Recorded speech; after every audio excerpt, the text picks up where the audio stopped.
All right, so the actual sim can just live in here too. I mean, we have our particle sim up here.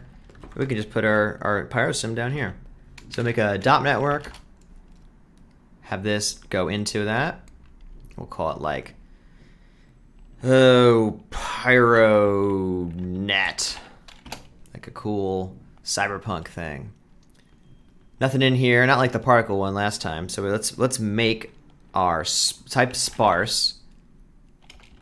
Like so. And we want the pyro solver sparse. Type sparse again. We want this smoke object sparse. You know, the original ones are still in here. If you typed pyro, you'd have pyro solver and pyro sparse. The sparse solver doesn't completely replace the pyro solver. The sparse solver is great when you have things that are sparse. Like we're gonna have these trails with huge gaps of air between them. Explosions in general would also benefit from sparse because they tend to, let's say it's like a mushroom cloud, you have a lot of area under here that's not filled in. The sparse solver will usually be faster. Let's just go ahead and hook these up. It will, but the original pyro solver still works fine, and it actually is accelerated with OpenCL, which is the thing that uses the GPU cores together with your CPU to do stuff together, which is nice. The sparse solver actually doesn't support OpenCL, or at least it doesn't with the sparse capability. So, you know, turn that off again and have this be all on the left side. Sorry, I'm like saying and thinking two things at the same time. I'm just trying to say there are reasons to use the old pyro solver still, although most of the time you will probably want to use the sparse solver. It's pretty fast. Let's see what we get. Let's do a volume source and start bringing in what we created, and we can start to see what makes the sparse solver different. So go to sourcing, which apparently is the third one here. And we have our volume source here. Say the first context geometry, which again is this input, is our input. And we need to switch away from source smoke and then switch back to source smoke to actually get it to populate these things here. We have a density field. We don't have a velocity or temperature field, so only the density one's going to do anything. So we press play. There you go. So we can already kind of see, oh look, we didn't even have to set up the dimensions for our smoke sim. Remember we had to do that before in volumes 2 with the regular standard pyrosim. It will automatically resize the maximum bounds for us. That's cool. But even better than that, if we have a frame like this, not only did it resize to this, it's actually only simulating the areas right around that. How do we know? There's a guide on the smoke object called active region. If it looks super dark like this, go to smooth shaded, and then it'll be bright again. This is actually the only region that's being stored in memory. Everything that's in this jagged blue area. So it's not even that it's simulating everything in this white box. It's only simulating everything that's in these blue areas, which is obviously a massive improvement. There is, in fact, I think, just looking at this, more unused area in here than used area. So only this needs to be stored in memory, and only this needs to be actually simulated. Normally, the fluid simulations like this, because smoke is a fluid, has to do these huge matrix calculations to figure out the pressure and whatnot. And now it will do it only in these little smaller areas. So we have it, so where is it? It's where the smoke is, and then it's expanded a few tiles out. These cubes are tiles. So that's pretty cool. Go to the pyrosparse, turn off this dissipation. We'll make our own microsolvers. But there you go. Here it is just accumulating. So this is more usually what your sim will look like, where it's not necessarily broken apart simulation areas, but it's still, it's one continuous area now, but it's still getting away with not doing all of this area, all of this area, all of this area, It's a huge, huge win. Even all of this area, looking at it from the top. So again, it's practically doing half of the work than it would have had to have done otherwise. Why might you still want to use the old pyro solver? One of the main reasons could be if you're gonna just have everything. If you just have, let's say, a whole scene of smoke, like you're in a room where there's like knockout gas is coming in or something, and you're just gonna have smoke everywhere. It can be more efficient to not use this because again, this doesn't use OpenCL. If you turn on OpenCL, there is an option for it.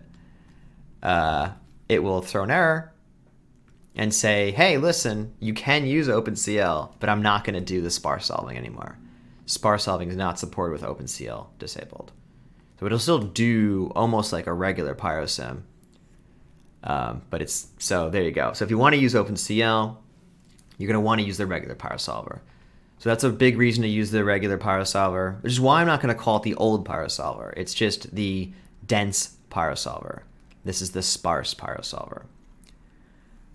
Similarly, if I had like a ship coming in, let's say from over down here, like a big meteor is coming in here, normally in the standard dense PyroSolver, it would be pushing all of the air in front of it. But if I have a collider in here, unless I add that to the sparse sim explicitly, it doesn't know about anything happening out here. So I could have a big ship moving in here thinking that it's affecting the velocities, the air being pushed ahead of it, but it won't be because it's not in the sim. And you can explicitly add it to the sim, but then again, you're starting to lose the benefits of it being a sparse solver. And if you're not taking advantage of the sparsity, then it might actually end up being less efficient than the dense solver. But again, to reiterate for the 100th time, much of what you're going to be doing these days probably going to benefit from using the sparse solver. So this certainly does, so we'll just keep doing this. So we talked about that to death. We might want to add temperature into this, and we don't have a temperature field, but we can just reuse our density field. So I'm going to say density. Actually, before I even do that, I did want to show you something else, another little fun gotcha. Sometimes, especially at higher resolution, so here I am going to 0.02, watch what happens. Well, that sucks. Obviously, we know that this doesn't just stop here. It's supposed to go much higher up. What's happening? Well, when this is at its normal size like this, the tiles themselves are bigger. So the expanded area is bigger. So any given frame, when we source our next bit of volume, we're sourcing our next bit of volume into an active region. That's good. So it sees it and then expands it more.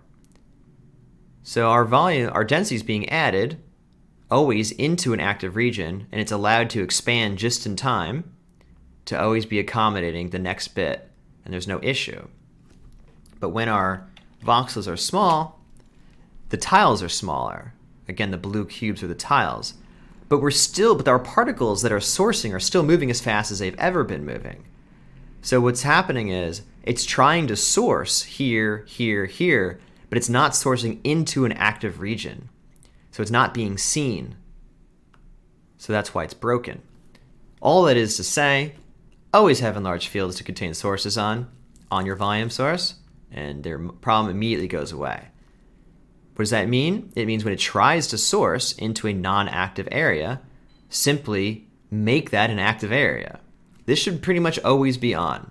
I don't know why it's not on by default, but that is a gotcha for you if you're trying to get your feet wet with the sparse solver and you don't know what that is. So now you do know, which is why you're watching this lesson, and there you go.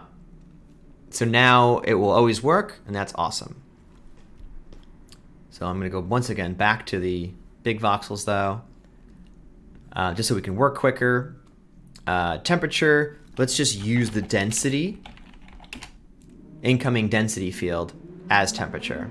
So now we can see the buoyancy of the heat making it go up. It's going up quite a bit. It's quite hot. because when we made this source on here, we said everything is times 10. So the voxels themselves, their highest values are probably around 10. So the temperature is also 10. That's quite hot. So what we can do is we can just say, let's multiply it by 0.1 on the way in. So we're still getting the full density, but the temperature is only going to be 1/10 of it. So you can see already immediately it's not moving nearly as much. It's still moving though. It's still adding a nice bit of extra motion to give you the sense that whatever's emitting this smoke is like some super hot little thing that's then, you know, the buoyancy is making it go up. So there you go. So that was a good chapter, right? You know about the spar solver now? Pretty cool.